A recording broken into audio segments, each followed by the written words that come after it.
Bonsoir, les informations. Bientôt, il est prévu qu'il y aura suffisamment de matériaux et d'engrais dans les magasins de stockage agricole de Pralin. Un défi à relever par les fermiers, c'est la rupture de stock des produits ou de matériel qu'ils ont d'habitude d'acheter au département de l'agriculture. Les fermiers, appuyés par le département, ont soumis ces points au président Wivel Ramkalawan ce vendredi lors de sa visite à Pralin. Le ministre de l'Agriculture, du Changement climatique et de l'Environnement, Flavien Joubert, a exprimé sa ferme volonté de s'assurer qu'il n'y ait plus de rupture de stockage de produits et de matériel agricole dans cette île. Environ 2300 ménages ont déjà pris part à une étude qui a débuté l'année dernière par le Bureau national des statistiques afin de mesurer les revenus, les dépenses et la consommation des foyers à Mahé, Pralin et la digue. L'objectif du Bureau national des statistiques est de recueillir des informations auprès de 4000 ménages. Démarrée en juillet dernier, cette enquête, connue sous le nom de Household Budget Survey, prendra fin en juin de cette année. Au-delà de la révision du panier utilisé pour mesurer l'inflation dans le pays, l'étude servira également à évaluer le niveau de pauvreté. À ce jour, environ 2300 ménages ont déjà participé à cette enquête.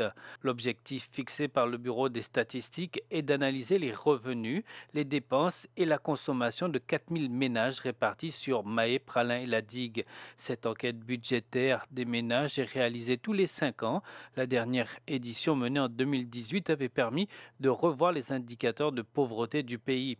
Cette étude contribuera également à l'élaboration de différentes politiques, notamment celles liées au salaire minimum.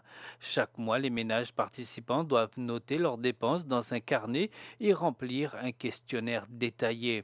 Par ailleurs, une autre étude menée cette année par le Bureau national des statistiques porte sur le taux de chômage dans le pays. Les Seychelles ont réuni leurs partenaires multilatéraux pour discuter et adopter une stratégie de financement climatique, un processus qui sera finalisé et révisé en mars de cette année. Cette rencontre d'une journée qui s'est tenue à l'hôtel Savoy a rassemblé des représentants de haut niveau issus du ministère des Finances et du ministère de l'Environnement et du Changement climatique. Parmi les participants figurait le vice-président Ahmed Afif, qui détient également le portefeuille des finances. Des représentants de la Banque mondiale, du Fonds monétaire international et d'autres partenaires internationaux étaient également présents. Dans son discours d'ouverture, le vice-président Afif a souligné que les Seychelles, en particulier les îles proches où vivent environ 90% de la population, sont directement exposées aux effets du changement climatique. Il a évoqué l'impact des remblais autour de Mahé qui subissent déjà des conséquences liées au changement climatique telles que l'érosion côtière et la montée des eaux. Il a également mis en avant d'autres défis majeurs, notamment l'augmentation des températures, les inondations fréquentes, les changements dans les précipitations et le blanchissement des coraux dans certaines zones, des phénomènes qui menacent directement les ressources naturelles du pays. Les fonds obtenus grâce à cette initiative serviront à financer des projets d'adaptation et d'atténuation face aux effets du changement climatique, à renforcer la capacité des institutions locales, à soutenir les contributions nationales en matière d'environnement et à promouvoir des mécanismes de financement innovants. Cette réunion marque une étape clé pour les Seychelles dans l'élaboration d'une stratégie de financement climatique, un processus qui sera finalisé et révisé en mars de cette année.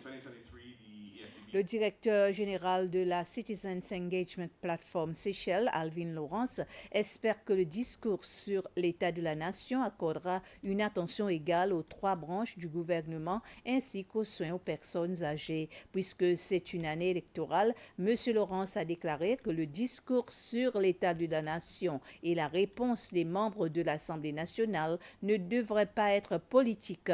Ils devraient plutôt parler des progrès du pays et des domaines qui nécessite beaucoup d'amélioration. Monsieur Laurence a fait ces déclarations lors d'une conférence de presse ce matin à l'occasion de la semaine des organisations non gouvernementales. Le président Ramkalawan prononcera le discours sur l'état de la nation ce jeudi. Ainsi s'achève ce résumé d'informations. Merci de votre attention.